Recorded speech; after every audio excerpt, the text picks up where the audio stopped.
Yeah. Hi, everybody. Welcome back to the stream. This is like a special second stream. We actually had a stream earlier today that we'll be playing and commenting on with our friends over in the UK.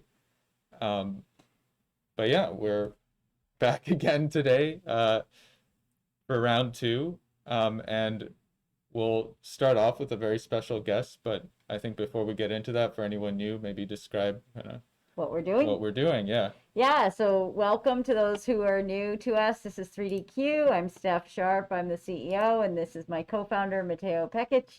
He's the one who has done all the automation technology around Quinley and the 3D printing automation that we've done. And if you're wondering what it is that the automation does, it allows you to load up a whole bunch of different prints, and then our software actually runs your printer and delivers the parts. We have a special bed, and that bed doesn't require any human intervention. You don't need to scrape, tape, spray, or replace the bed. So it's kind of a cool system. And one of the things that you can do if you get the basic Quinley kit that's available now and put a VPN on is you can run our system remotely. Yeah. From pretty much anywhere. So this is where our special guest comes in. She has agreed to be our first remote tester, and she's going to order some parts for the holidays. For the holidays, for her friends, yeah. She will be simulating our end user. That's right, end user simulation. End user simulation. So. For those of you who are new, we do have a Discord channel. If you go onto Discord, you can join our community channel.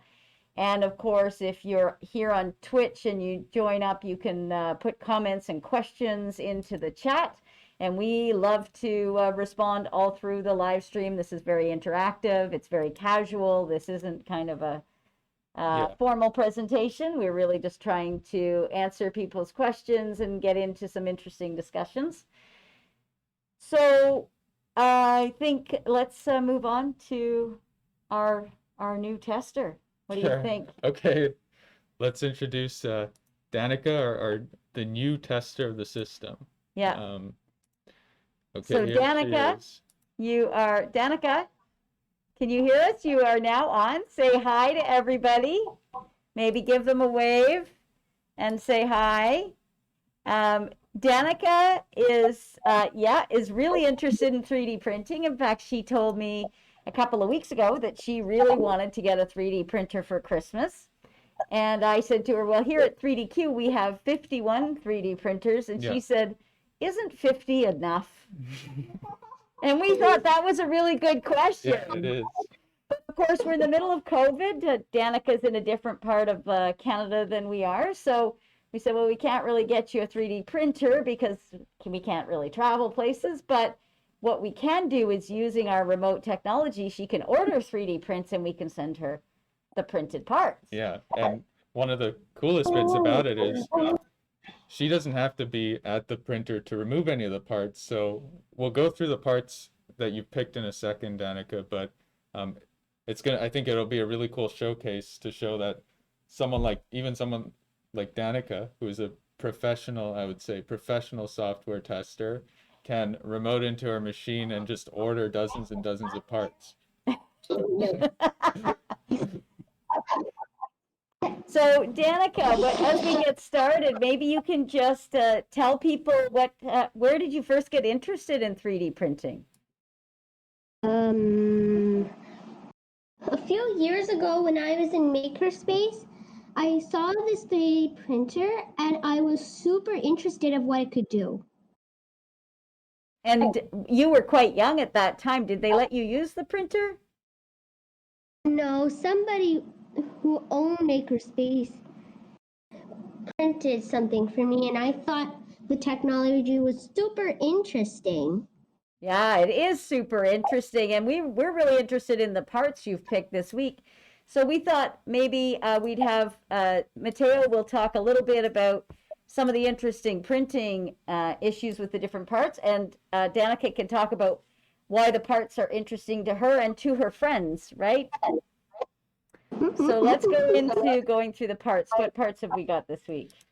Okay, so these are just some of the parts. Like when we asked you for parts, Danica, you sent us so many parts. So I we're think 8 or 10. 8, I think even more than that. Maybe So, more. but for the stream, we picked a couple, I think, of the coolest ones. So this one was the first one that kind of I found really cool as well. Why don't you tell us a bit about this part and what stood out to you, Danica? Because of its mane and its horn, and that it's pink. Very important detail there, yeah.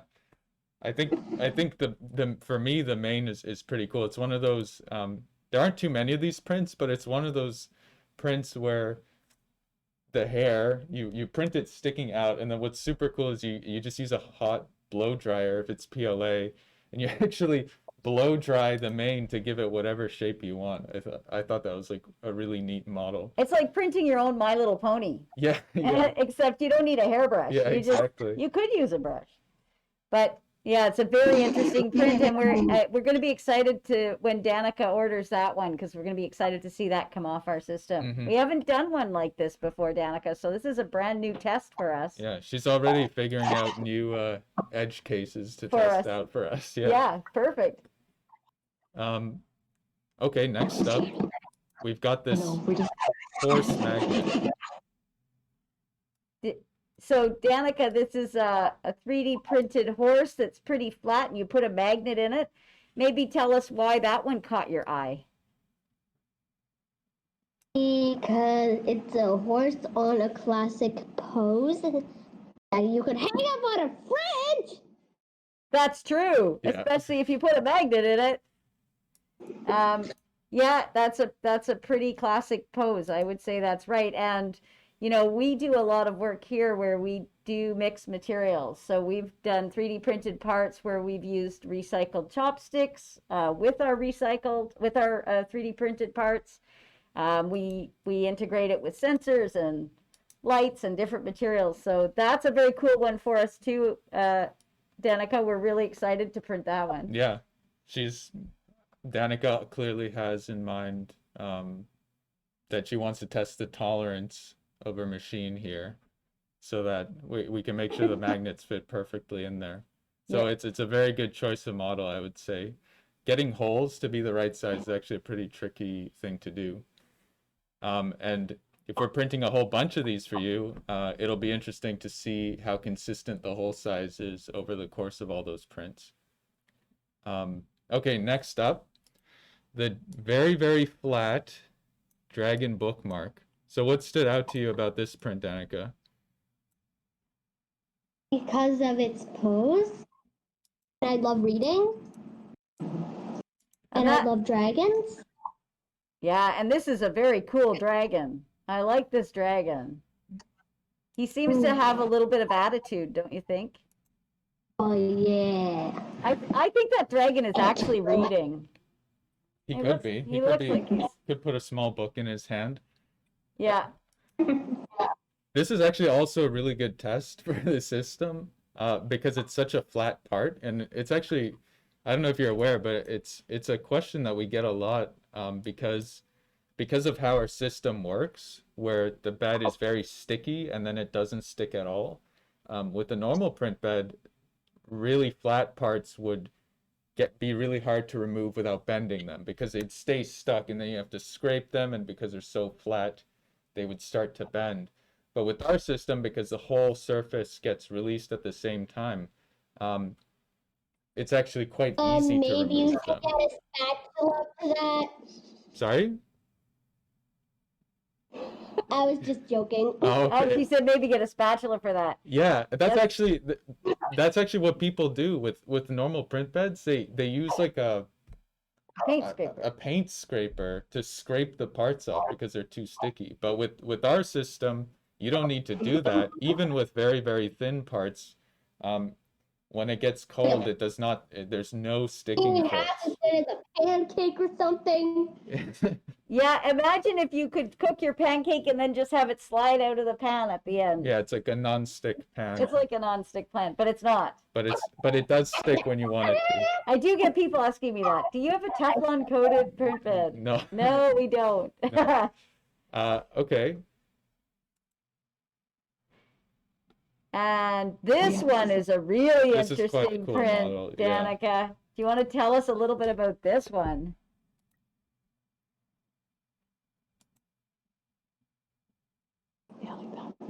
Danica, Um, can you see it? because it's interesting.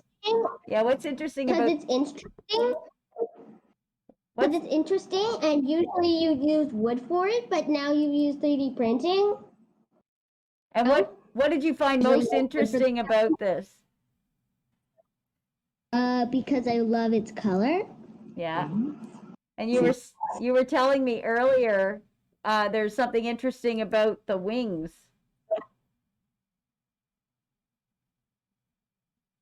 They can move up, down, up, down.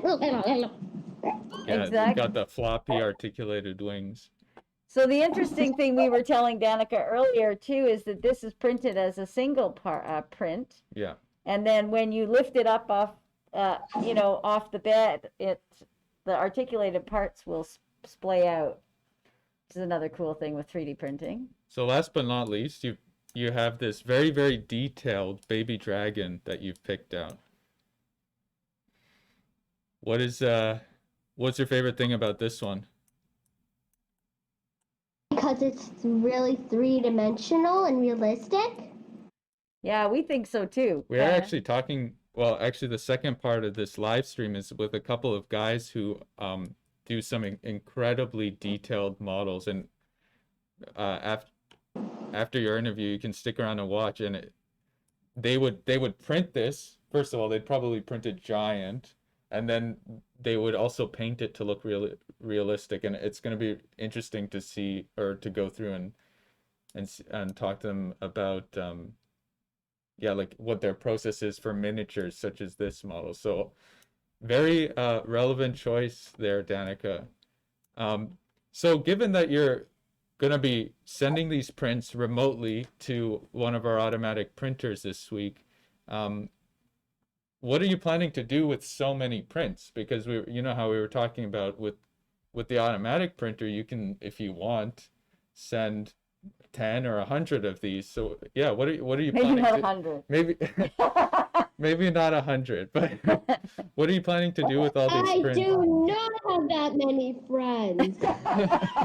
No, I don't either. I'm gonna claim myself. Oh, literally. I don't have that many friends. No, but you're probably going to print a few of them, right? Yes, a couple of them. Yeah.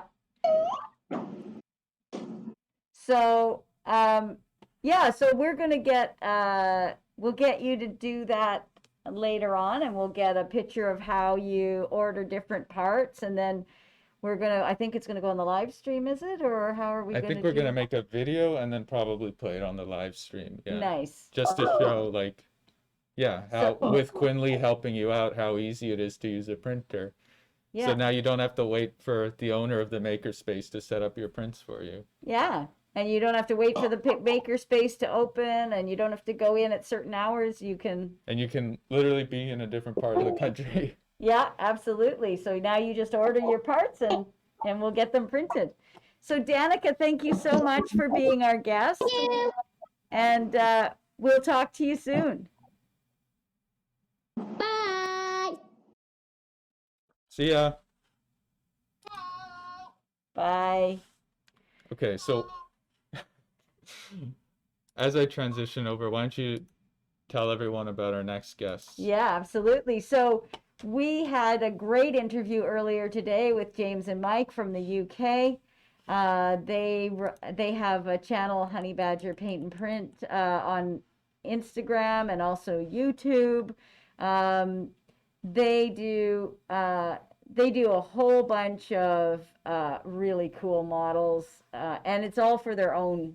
It's a hobby. It's for their own pleasure, but they do really complicated, big items. Like, yeah, I don't even know how it's like if you took miniatures, that whole hobby, and just scaled it up 100 times. Exactly. And Like, with quite a bit of prop building too within it.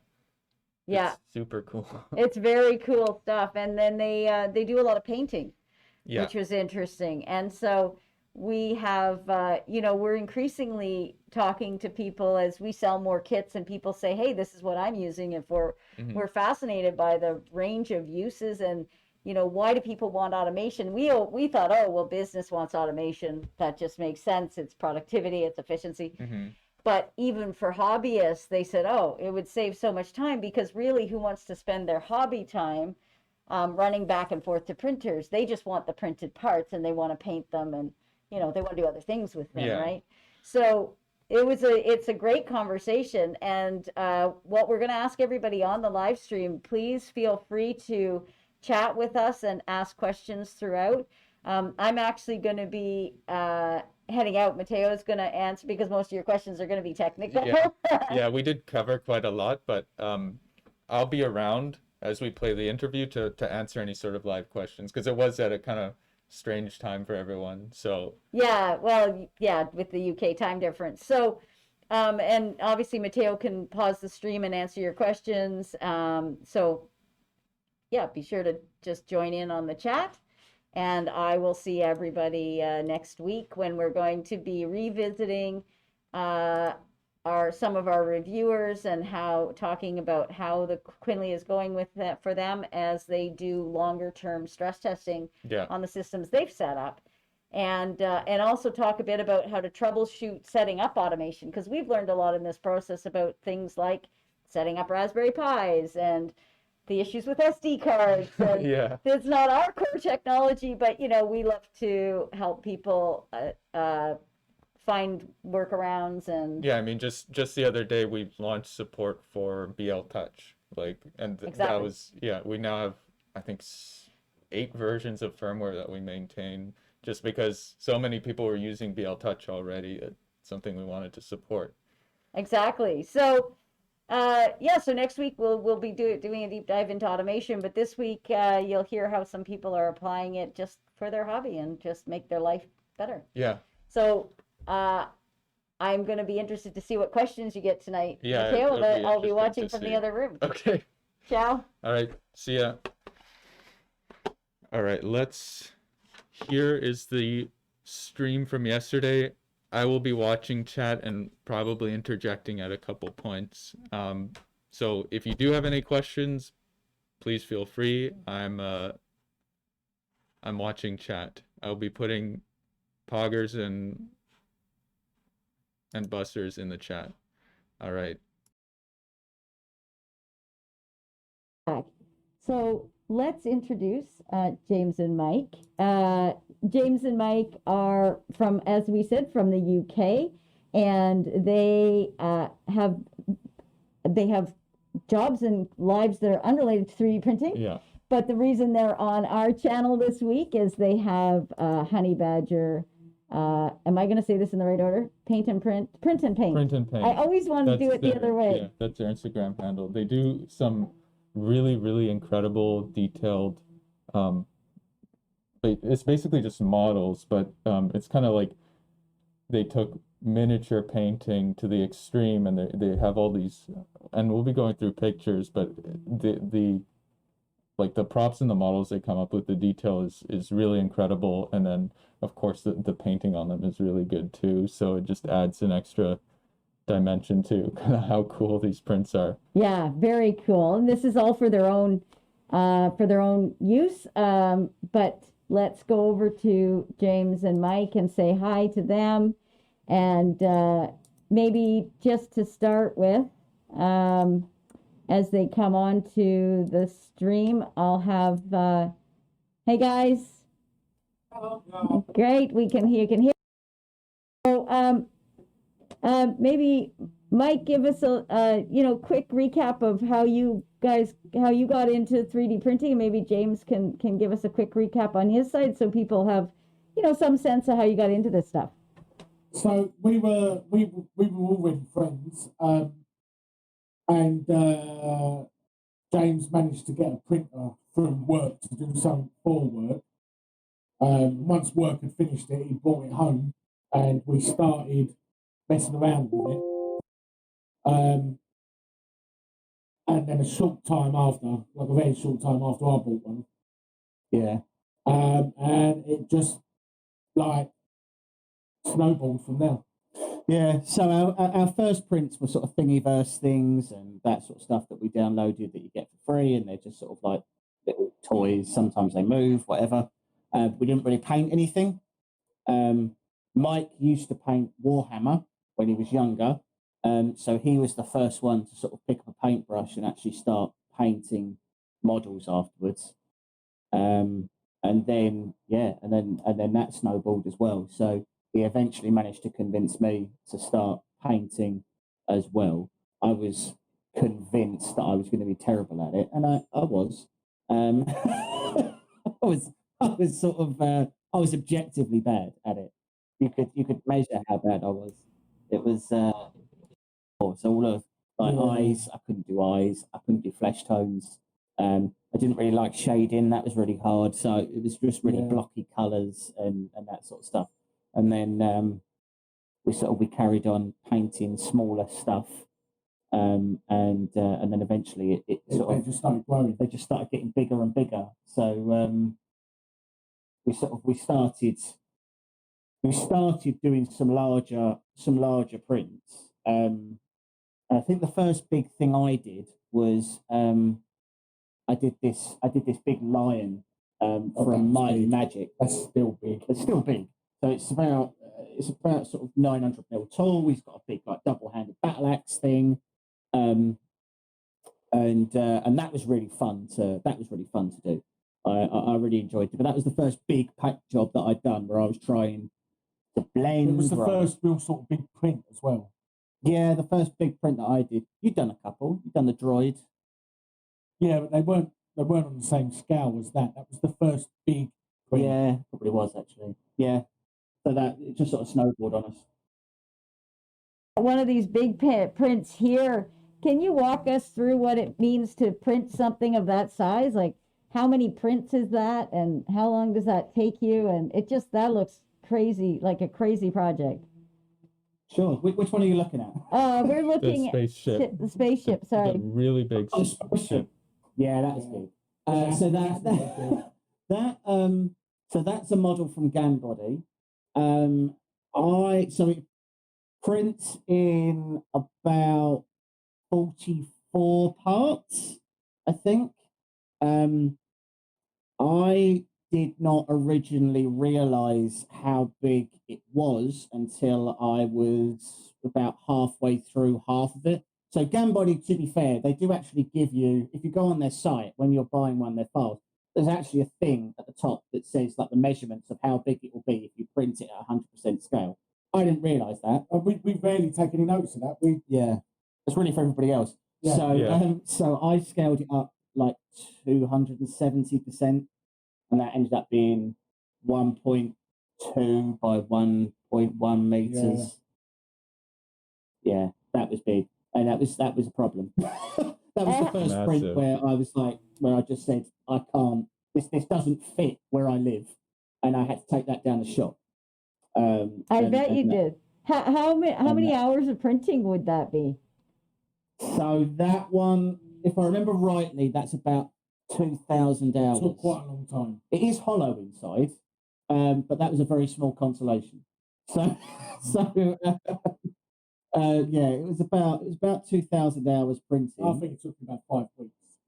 It did take a long time. I had less printers then as well. Yeah, I was going to ask, like, how many printers, if this is one of your first projects, how many printers did you have to do this? So I had 3. I had a Photon. No, I didn't have the Photon yet. I had a G-Tech A10, which was terrible. I had no, I didn't have the Sidewinder when I did that. I had the G-Tech A30, and I had the Airy one. Yeah, I had an Airy one Thinker. So I had 2 sort of CR10 size machines and 1 small terrible machine.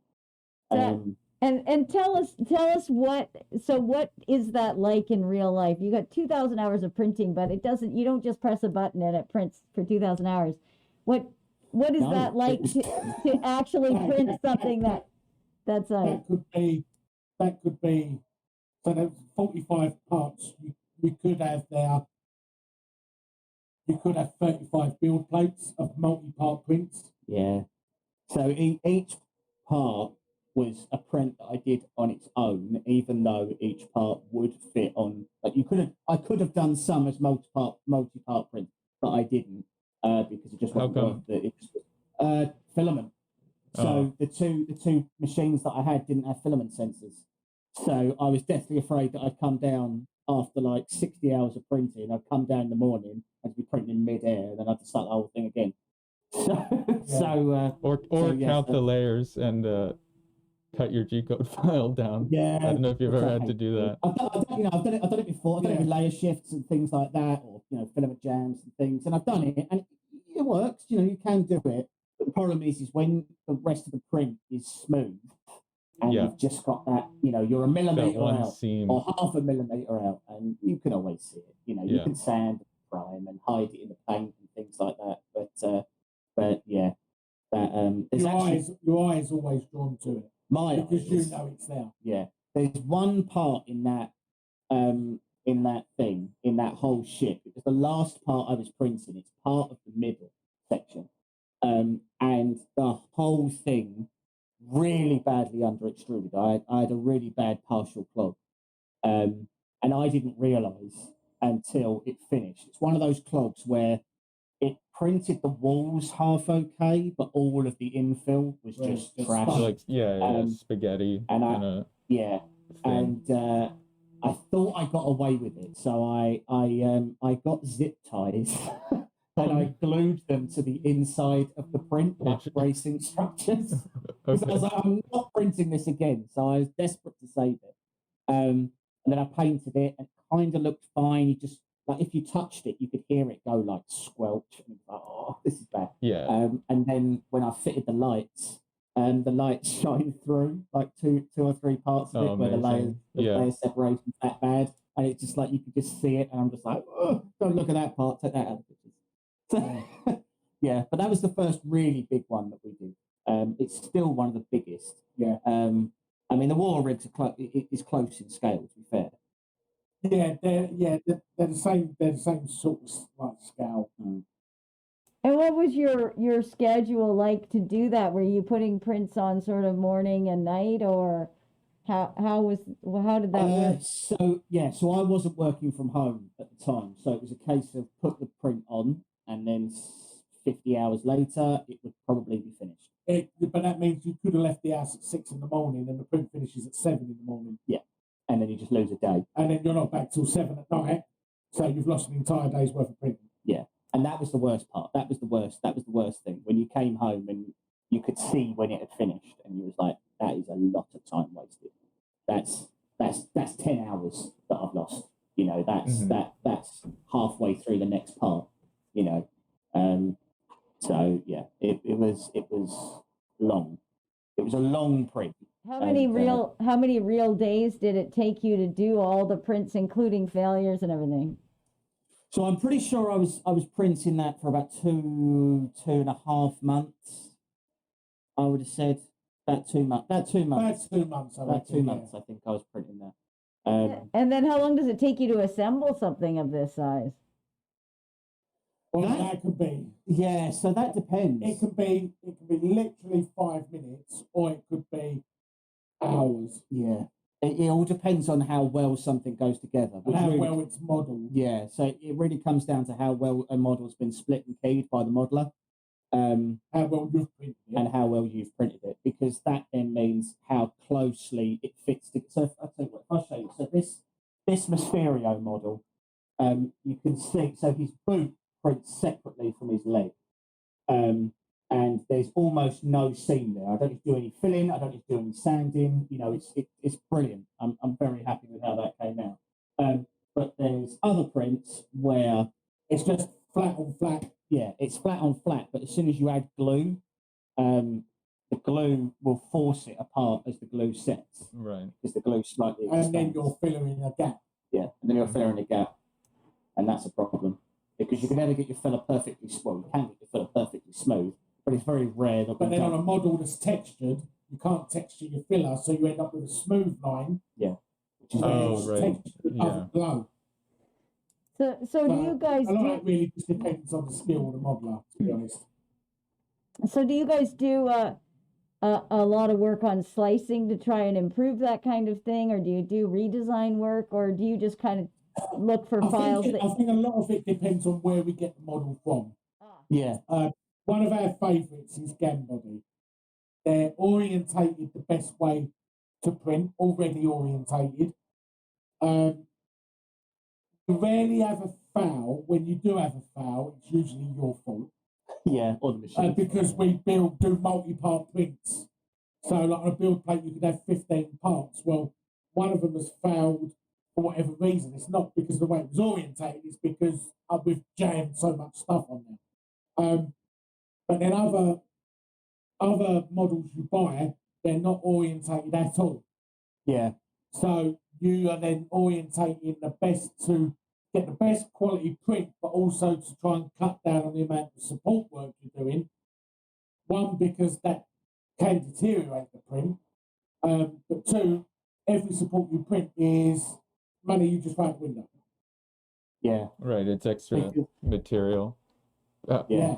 What do you find the biggest problems with filling the plate are? Because I know a lot of people do that to try and solve the downtime issue, because then you can have like a 48-hour print that's a bunch of small parts. But it sounds like it's... Yes. There's a lot of issues. So the first is generally just your bed level. If your bed isn't properly leveled, then you'll be because normally most people just print in the center of their bed. It's not very often that someone actually fills the build plate of it, especially on the larger format machines. But we do it regularly. We do it regularly. Right. So, for example, this smoke, my build volume on the Sidewinder is 300 by 300 by 400, and that model is 301 by 302 by 397. So amazing. Yeah, of course it's just too big. Yeah. Yeah. And it's anything. It's when you're doing a one piece that fills the build plate, it's easier. Yeah. When you're doing a multi-part print that fills the build plate, it's not a continuous layer. It's doing a part, then it's moving, then it's moving, then it's moving. If your bed isn't completely level all the way across, it may mean, say, your back right corner is slightly out of level. Well, whatever part's on that back right corner, potentially you're just going to lose. Right. And they tend to take the other parts. Yeah. And it can then affect the other parts. Yeah, it's then dragging filament across the rest of the model. Yeah. There's also the reality that people think that if you do a multi-part print, it's quicker than printing the same part twice. And that's actually not really true in my experience. Because you've got travel time included between models. It's actually longer to do a multi-part print than it is. The only benefit you get is that it's not, printing for an hour, down for an hour. Yeah, you don't have downtime. But it does. So you eliminate downtime. I mean, in my experience, I think we were printing a bunch of small parts, and we wanted to see whether we could do, I think it was 49. Yeah, 7x7 grid, and we found like 30% extra time just because of all the travels, and actually retraction adds a lot of time too. Especially with Bowden, because you have to do kind of a slower and longer retract. Ended up adding, I think I can't say, but it was a pretty significant portion of the time. If you got rid of retractions, it did actually reduce the time a lot. So I think so like on a good part of that, I'm printing some tires at the moment. Each tire is 6 hours and 4 minutes, I think it is, to print. If I print two at the same time, which I can squeeze two of these on a build plate, if I print two, the time to print goes up to 14 hours and like 47 minutes. So it actually takes like 3 hours longer just to print two at the same time. And we were finding things, it depends on the parts, as you guys know, right? To Mateo's point, retraction matters, obviously travel matters. But we found interesting, because we were trying to compare batching with continuous, but automated continuous. So obviously using our system where it's dropping off one after another. And it surprised us, I think, how often the continuous was more time effective. Like we thought, well, it's more cost effective because you personally don't have to be there. Yeah, and your uptime is pretty much like well close to 100%. Yeah, we did 1,000 hours in less than 5 days, and we literally had 99% uptime. Like it was crazy. It took it like we had 1,000 hours up in 1,003 hours of continuous, and the 3 hours down was actually for changing filament and for doing a couple of clogged nozzles and stuff. Had nothing to do with the automation. There must have been like 20 or 30 filament changes, right? 20 filament changes, because we only used the 1 kilos, which in retrospect we were going, if we were going to do 1,000-hour test, why we would have had, if we got rid of, if we used 5 kilos, we would have had like 99.9% uptime. Yeah. So we use bigger. We do occasionally, or we did used to, certainly a lot more. I used to pretty much predominantly use two and a halves to 4s is what we used to use. The main reason, I say the main reason why we stopped is that we buy a lot of our filament off of AliExpress. We do a lot of prep work after our prints anyway, so we're not necessarily always going for tippy top notch filaments. Yeah, as long as you can finish it, right? Yeah, exactly. The issue that we were having is that on a Bowden setup, we were finding that the extruders didn't necessarily always have the torque to pull to actually rotate a 5 kilo spool around on a spool holder. That's actually whereas go ahead. The sidewinders, obviously, they're direct drive. We mount them above and they just pull straight down, and that's brilliant. That's really easy. But with a Bowden, you're depending on where you've mounted your spool. It's got to pull in, and I just find that the especially stock. I did destroy a few extruders. Yeah, we've burnt out a lot of extruder motors. We break a lot of stuff actually. A lot of stuff. Yeah. We actually found if you used to say it's unbreakable, I'll give us a week. Yeah. Just by using it normally, we'll break it. Yeah. I mean we even found with 1 kilogram spools that the friction actually manifests as a problem in a different way. Even like all of our extruders are powerful enough to pull the 1 kilo spools that we have on our production system, but what we found was even very slight tension in the line started, like as we were printing like hundreds and hundreds of hours, actually started eroding away the hole on the extruder. Yeah, and you chew through them like ridiculously. It's quite fast. Yeah, so I actually do it on. It's an issue I have on my filament sensors on both the sidewinders. Yeah. So because they're pulling from the back, if I have we predominantly only use PLA, but I do use, I've got like an ASAX and a PLA X3 as well. Sometimes we might use some of the more speciality PLAs that's got the flex in it, and they are more or glow in the dark, and they are much more abrasive. Yeah, they're coarser and they're more abrasive. Yeah. And as you're pulling those through filament sensor, it literally saws straight through the back of the filament sensor. Yeah, because the filament sensor is only plastic. There's no PTFE lining in it or anything. I mean, we even tried. Our first solution to our issue was trying to put a PTFE lined guide. It actually wore through the PTFE faster than it did through some of the plastics. What we ended up doing, and we actually include this standard as part of the kit, because if people are printing there with automatically, like if they're doing high throughput, they're gonna run into this. We found the best solution was actually just a bearing spool holder, because then the filament has enough tension run a lot smoother. Yeah, exactly. I would have to just replace your extruder with an all metal extruder. Yeah, so we've got on a couple of on your ender, and on one of your longers, I think, we've gone with the all metal dual drive upgrade, and we found that really helps. And as well with the dual drive upgrade, you can It's a lot stronger. It's a lot stronger, and we can actually print flexibles even though it's bowling. So that was quite surprising. I didn't really expect that. Our other end has got a micro Swiss on it. Yeah. Just because that was easier. It kept clogging. Yeah, we were having issues with It just kept clogging all the time, so I just got micro Swiss on it, and now it doesn't. Yeah, I mean that makes sense. I would still caution you even with the metal one, like because our extrudes had the intake was brass and it actually sawed right through the brass after like 10 or 20 kilos. Yeah. Just with the continuous, it's just it definitely. I think it was just more noticeable because it would happen like after so fast. 2 or 3 weeks of setting up. Yeah. Because you probably got 6 months worth of wear inside inside of a 2 or 3 month period. Yeah. Exactly. And that's what you're looking for automation for, right? Is to get far more done in less time. Printers to wear out. But yeah, exactly. But then your machines have to be upgraded to adapt to it's a double-edged sword because you can print continuously, but stuff wears out quicker.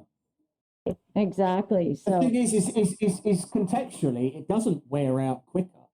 You know, if you're doing 1,000 hours, 1,000 hours is 1,000 hours. You're just doing 1,000 hours quicker. You're just doing 1,000 hours back to back, maybe. rather than 1,000 hours spread over, over the case spread over 6 months or a year. Yeah. There's still a lot of people in the groups who won't leave their printer on and unattended overnight. Fair enough. Because they've seen, which is fine. If they've bought an ANET or something like that, then there's definitely cheaper ways to set your house on fire than having I mean, like one of our engineers would have great experience with his ANET where the power supply did blow up, but luckily he was actually there when it had happened. Yeah. Yeah, I mean, you definitely want to take proper safety precautions if you're going to leave a printer unattended because you got hot surfaces. Yeah. But but one would challenge that if you're at a point where you need to continuously print. I mean, don't be wrong. This is a fantastic. Our application is justified in that we have a lot of small parts. It's better to do those continuous printing rather than batch them up and doing multi-part prints. But we've done upgrades to our machines. We have made them as safe as we could possibly make them. And as well, ours are in separate buildings to where we live. My cat's not going to sit on one of these and catch fire and then set fire to the dog and then jump in a tree and set fire to that. It's not. It's that we've made sure that everything is completely separate. If my summer house burnt down, only that would burn down. Only that would burn down, and a large part of my soul. But yeah. Financially speaking, it would just not as bad as just be this. You're physically you're still burning. Yeah. I'd just be able to watch it burn and go, at least no one was killed as I slowly walked into the flames and consumed exactly. On your own terms. And Anna may also push it. Yeah. She might see her opportunity and just finally do it. Finally knock me off.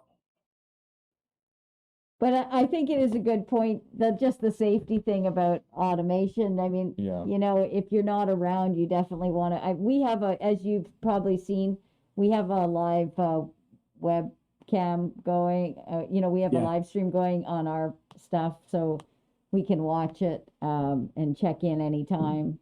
We've got smoke alarms. We've got all the safety stuff you need to have. Especially since it's like 45 Ender 3s crammed into I guess in that room there's almost 36 Ender 3s crammed into a single room. But even one of the biggest things we found I think with kind of safety and maintenance was spending, especially if we're going to do really long runs, is spending time up front, like preparing either your slicing profiles or slicing that model specifically. Like we have a production run now that's 2,000 parts, and I think the guys like spent quite a bit of time just making sure that the file was reliable, and then now it's been running for like the last couple of days just fine.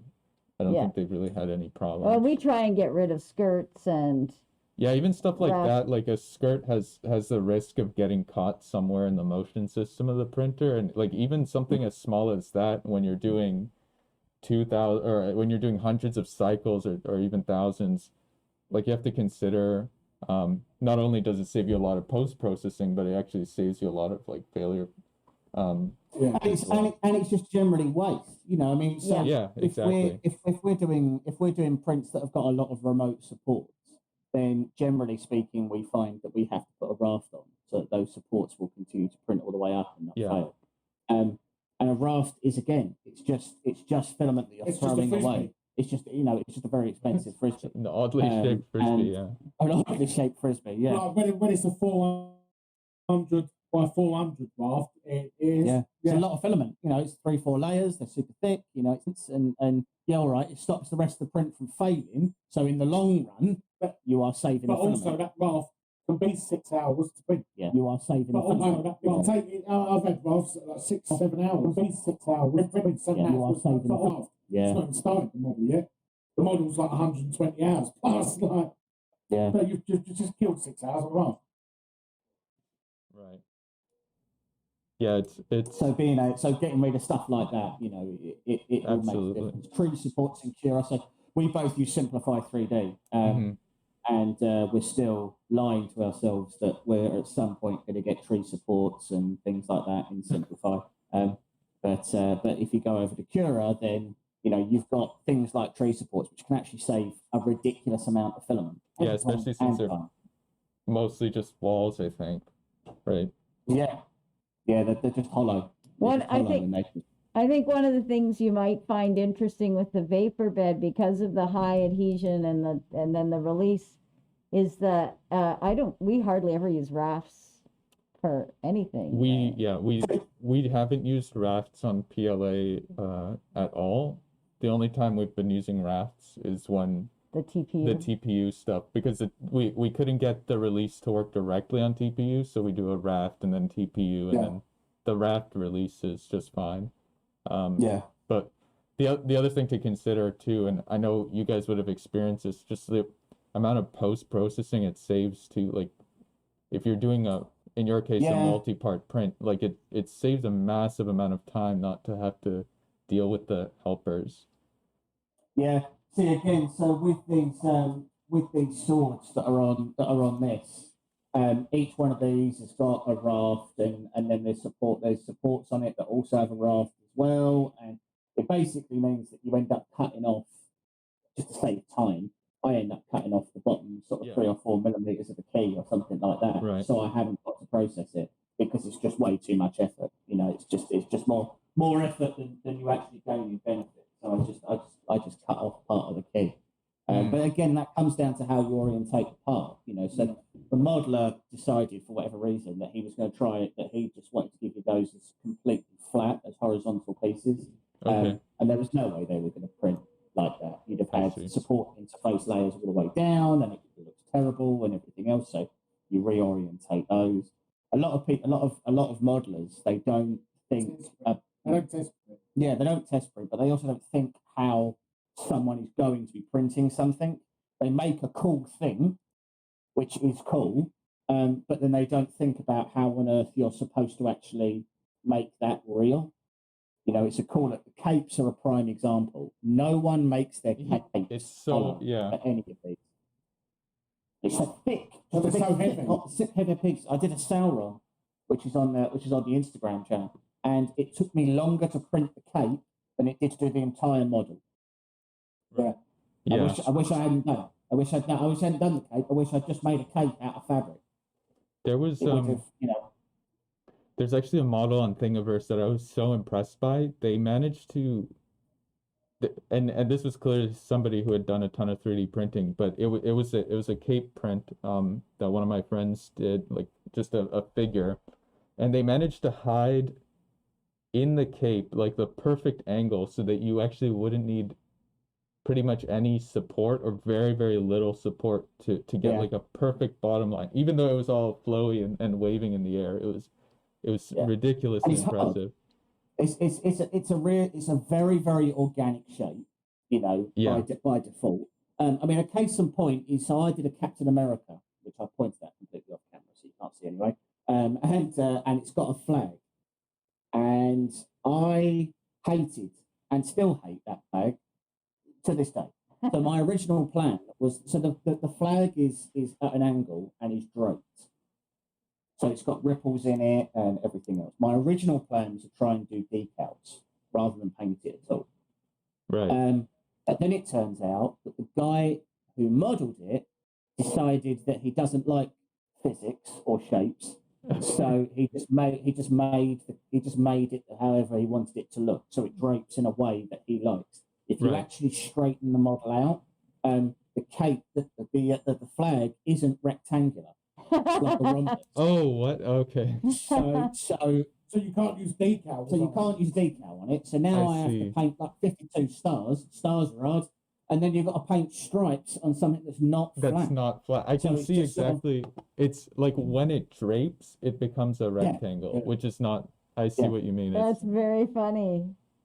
Oh, that's so and strange. I hate him. If I ever meet him, I'm going to punch him straight in the face. It ruined my life for at least 13 hours. Wow. Just sitting and painting an American flag, and it's really hard. Really hard. I didn't enjoy doing that. So that's probably one of the harder bits that I've had to paint. Some Because stuff is just horrible to paint. yeah, Just horrible, because there's only one way you can paint it, and it's a horrible way to have to do it. yeah, Like Chucky. yeah, So on Instagram, you'll see there's a Chucky. Well, Chucky has a striped jumper, but it's striped. It's like a white jumper, but it's striped pink, red, orange, yellow, green, and blue. I think all the colours that are terrible to all the paint. colours that are terrible to get a good one coat finish on. But each line is like 2 mil thick. So you have to try and go over it Oh, wow. and keep the line straight. Yeah, over all the which texture. can't. And that I think it's on our Instagram. I think. Oh, yeah, it's on our Instagram. Yeah, that was one of the first. But horrible that paint took projects. me so long. Yeah, It took hours to do that. Yeah. I swore a lot, yeah, but not at anyone or anything. Just random swearing. yeah. So, See, sorry, go ahead, James. I was just to say, when I get frustrated, I have to put down what I'm doing, walk into my house, complain at my wife, and then leave again. And she gets very confused. She doesn't really understand. Has no why idea I'm what so you're annoyed. complaining about. No, definitely she's.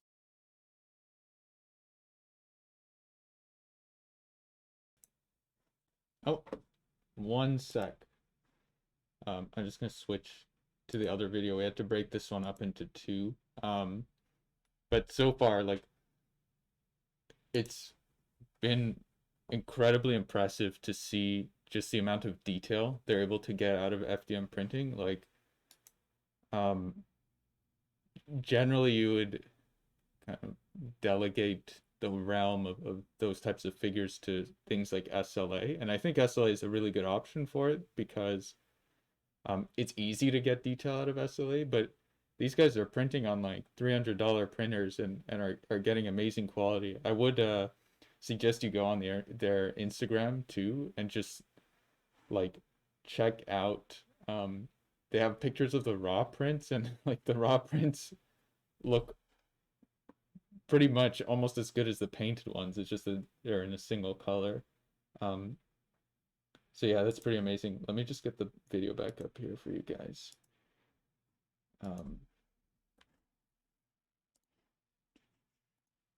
All right. Here we go.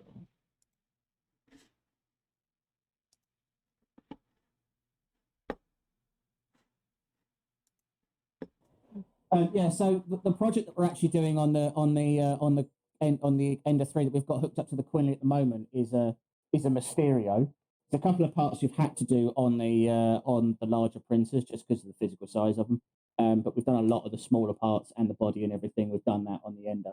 So keep an eye out on the 3DQ social 'cause media. Once this is done, I've got something planned for just for this printer as well. As you can see, he's about the size of an 18-month-old child. Yeah. Nice. Because that, Body type 2. yeah, because that's what adults do with their spare time. They make Yeah. And well, if you guys can share the parts on your Insta story or share with us as you go along, people are Absolutely. interested. Yeah. Yeah. I don't know if people can see us on the live stream, but we've done a little Yeah, I've got you big. Up benchy thing and done some calibration cubes and stuff. So we'll put those up later on so that people can see what we're getting out of them to begin with. Awesome. Perfect. If those get on your Instagram, but if those are on your Instagram, next week or so, starting a big model just solely on this printer. Yeah. perfect. And we'll if they're on the Instagram this afternoon, we'll make sure we show people because we're gonna be kind of Cool. showing this and probably showing some extra pieces. Yeah. So Make sure to follow these guys. Yeah. Honey Badger Print and Paint on Instagram. I've got your Instagram up on the stream right now. so people can Awesome. see it. Thanks very much. Yeah, and you also have YouTube, and I think that's Honey Badger as well. Yes. Yeah.